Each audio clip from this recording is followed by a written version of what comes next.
Lego Ninjago walkthrough part 2, so these levels are pretty long, at least some of the early ones. So this is going to be chapter 1 of 3 in the level city, or I think this level is called Ninjago City North, yes. So this is going to be chapter 1 of 3, and as usual, in case this is your first time watching this, I'm cutting out all the cutscenes because some of them are from the movies, some of them aren't, but just to be safe, I'm getting rid of all of them, and I can't be uploading any of the movie stuff, so the cutscenes aren't going to be in this game. It's just going to be me talking over pretty much everything. Now, as I said at the end of the last video, I've never seen this movie, haven't seen it yet, so I don't really know what's happening, but I do know that I'm having a lot of fun because of just the complete chaos that is happening so far. I mean, that bad guy walked in on a shark, so I really don't know what to make of this. But now we're flying around on like a dragon thing, and we're blowing up these ships, which is pretty easy. You just gotta aim at the ships that are showing up in front of you and shoot them, and you do that with the X button or whatever button it is on your controller. And we're gonna do this for this early part, which I think is going to be most of chapter 1. Chapter 2 is definitely the longest part, and because of that, I have split this video into 2 parts. The level on its own was about 30 minutes long, I think, and when I cut out all the stuff that I messed up, it went down to about 25 minutes, so it's still a pretty lengthy level this early in the game. It kinda surprised me. I don't know how many levels are in this game quite yet. I'm making a few of these videos before I beat it. I don't think there's like 15 or 20 though. I think it's closer to, I don't know, I'll find out. And you can check the playlist, that'll have all of them soon. If it doesn't, it'll have them soon.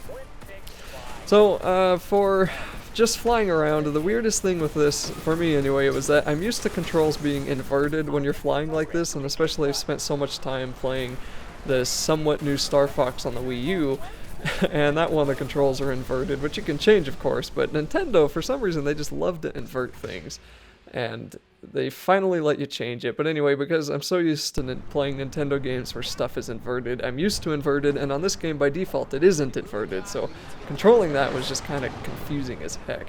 Now, you're not going to be able to hear them obviously because I have the game sound turned down and I'm talking over them, but I'm not too sure you'd be able to hear them too well even if that wasn't the case, because when I was playing this game there was so much noise going on, I had a really hard time hearing any of them, and I don't really know why.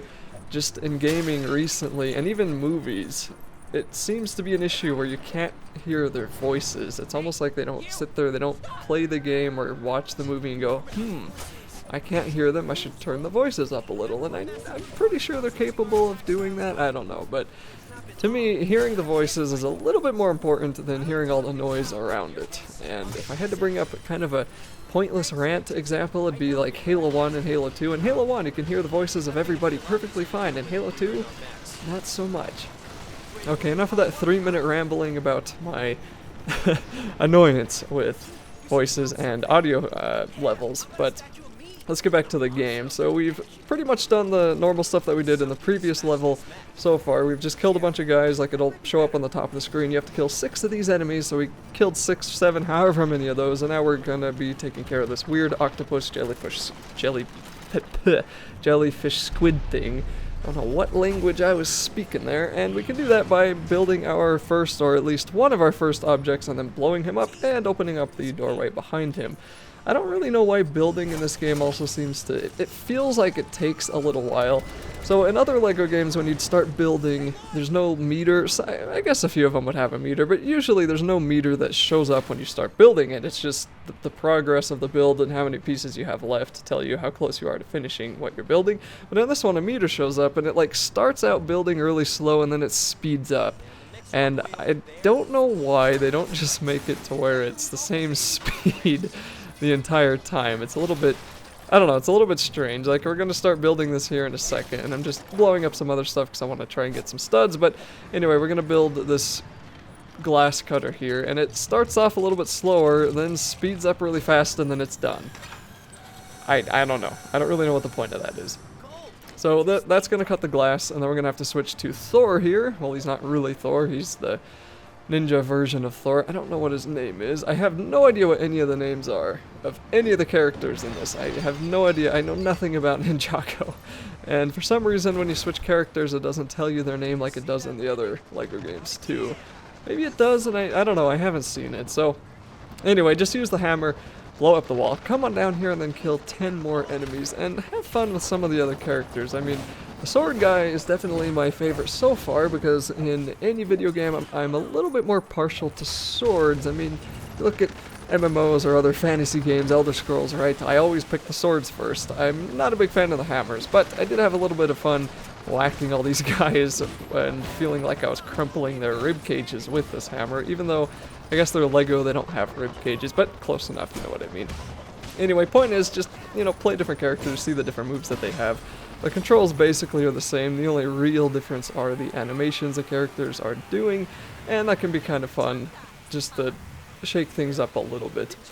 I'm not playing this game co-op, which I normally do because my brother and I now live in different states, so if anyone is around who's watched me for that long is wondering where my brother might be, it's kind of like the previous Lego games. We're just not in the same household anymore, so, you know, times change. Can you believe my YouTube channel is 10 years old? I mean, I don't know. That's cool to me. I've been doing this for over 10 years. It became 10 years old in April, and I didn't even notice. I had another friend come up and tell me, "Hey man, your YouTube video you made in April 2007," and this was like, he was telling me this in June of 2017, and I'm like, wow, that was a long time ago. Okay, enough about that. So for these guys, once again, just kill, kill, kill. I mean, you're going to be doing this a lot. This is a Lego ninja game, so there's going to be a lot of ninja fighting. And it's a lot of fun ninja fighting. Once again, remember, if people are blocking your moves, you'll just want to do some slightly different ones to make sure that you break their block, I guess. It just kind of prevents you from doing the same thing over and over again. There's going to be a few of these flying enemies that we'll also have to deal with, and they're pretty easy. Just jump up in the air and push X on them, and some of them are going to hide kind of behind you on the screen there, so be sure to kind of walk toward the screen so you can find them. And then there's this strange guy with a fishbowl helmet, and some other people tripping over junk. I don't really know. Like, I have no idea what's going on. I have no idea what this enemy is. Like, this main guy, whatever his name is. I'll find his name when we get to his boss in part 2 of this level. Like, I've already forgotten what his name is.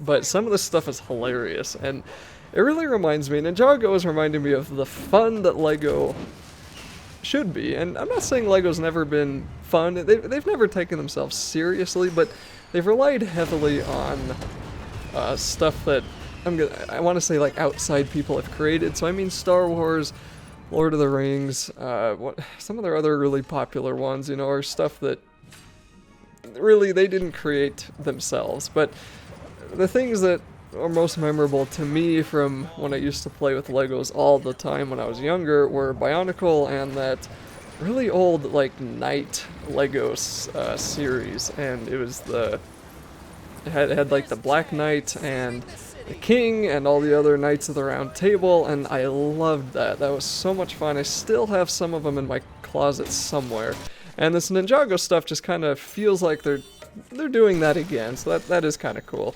Of course, Bionicle hasn't really gone away. It kind of went away, and then they renamed it Hero Factory, and then it's back again or something. I don't know. Bionicle, they've done some strange things with that.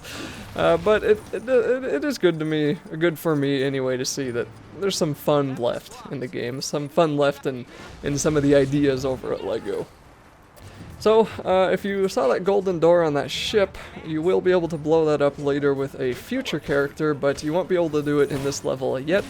You'll need to come back during free play.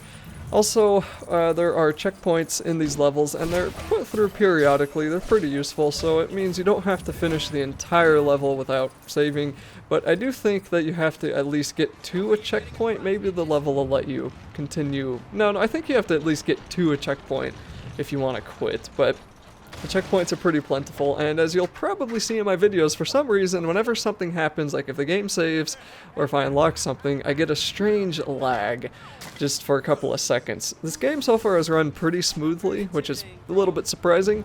It also hasn't crashed at all yet, which is a little bit surprising. I'm hoping it doesn't delete my save file like it did with Lego the Hobbit, but that strange lag that I get whenever something loading happens or any of that. I don't really know what that's about. It's probably just because I'm recording, but for the most part, this does feel like a very well-made game. It doesn't feel nearly as glitchy as some of the recent ones have been. So that's a good thing. I guess they're improving a little bit on that. Anyway, that shark enemy that I didn't really have any time to talk about, or at least he had like a squid on his head and he had fish for swords or whatever, but that guy was kind of similar to the chicken boss, but he only had 1 health bar, so he was a lot easier to kill. And of course, we're going to be experiencing one of the first instances where we're going to be using both characters to do something. So stuff like this is a little bit easier with co-op.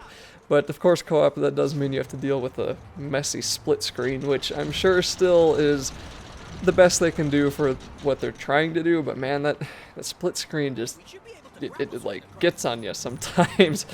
So anyway, you're going to have the sword guy open up that gate. The other guy's going to jump up and build the grapple here. Then we're going to grapple like Samus and try to jump on over to the other side. All you have to do is press A when it tells you to, and you will be here.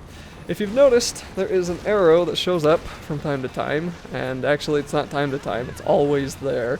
That arrow is basically saying, come here you idiot, come on over here this way, don't get lost.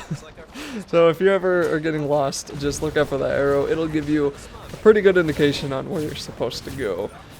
It also kind of means that walkthrough videos like these aren't necessary anymore because they've thrown all of that stuff into the game already. But hey, I'm gonna make videos anyway. This game is fun. Making videos is fun. What's stopping me? So this part was kind of strange. I haven't had many issues with this wall climbing stuff except for here. This was weird. I could not get up that wall, and then I failed the flippy part a little bit before that. So I don't know what that was about. This is the first time we'll also be running into multi-build in Lego Ninjago, so this just means that you're gonna have to build the same pile of bricks twice while holding the analog stick left or right, or whatever control you're using, and you'll build it on one side, destroy it, and then build it on the other, and that will allow you to continue. So the end of the video is coming up here pretty quickly. I don't think I ended this at chapter 3. No, I didn't end this at chapter 3, so I ended this about halfway, I think, of chapter 2. The boss is pretty easy at the end of this level, but does take a decent amount of time, I guess, and by decent I'm talking 5-6 minutes, probably less. I'm not talking like a 30-minute long boss fight, so it's not too bad. But anyway, that's going to be it for this video, and I will see you in part 2 of the level for Ninjago City North.